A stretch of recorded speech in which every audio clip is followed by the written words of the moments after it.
আসসালামু আলাইকুম। কি অবস্থা সবার? কেমন আছেন সবাই? আশা করি যে যেখানে আছেন সবাই মহান আল্লাহর রহমতে ভালো আছেন, সুস্থ আছেন, নিরাপদে আছেন। আলহামদুলিল্লাহ আমরাও ভালো আছি। বেশ অনেকদিন পর আপনাদের কাছে নতুন ভিডিও নিয়ে আসলাম।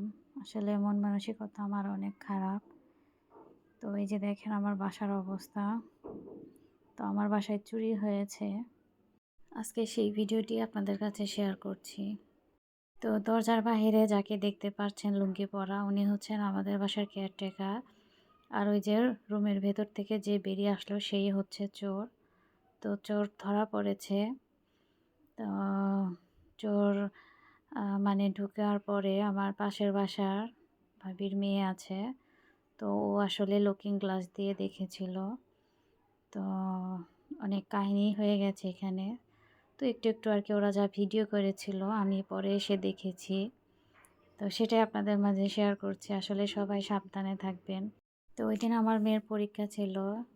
তো আমার মেয়ের পরীক্ষার জন্য আর কি আমি তো সকালেই বেরিয়ে যাই মেয়ের সাথে এবং পরীক্ষা শেষ করে তারপর আর কি বাসায় আসি। তো এরই মাঝে আর কি এই ঘটনাটা ঘটেছে।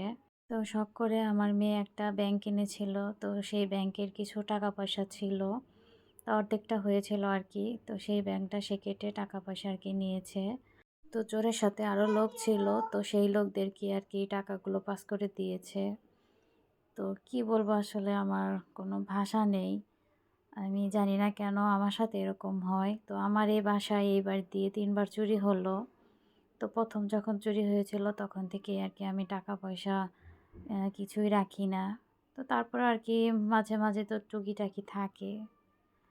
যাই হোক সবাই আমাদের জন্য দোয়া করবেন। আজকে বিদায় নিচ্ছি। পরে আবার দেখা হবে।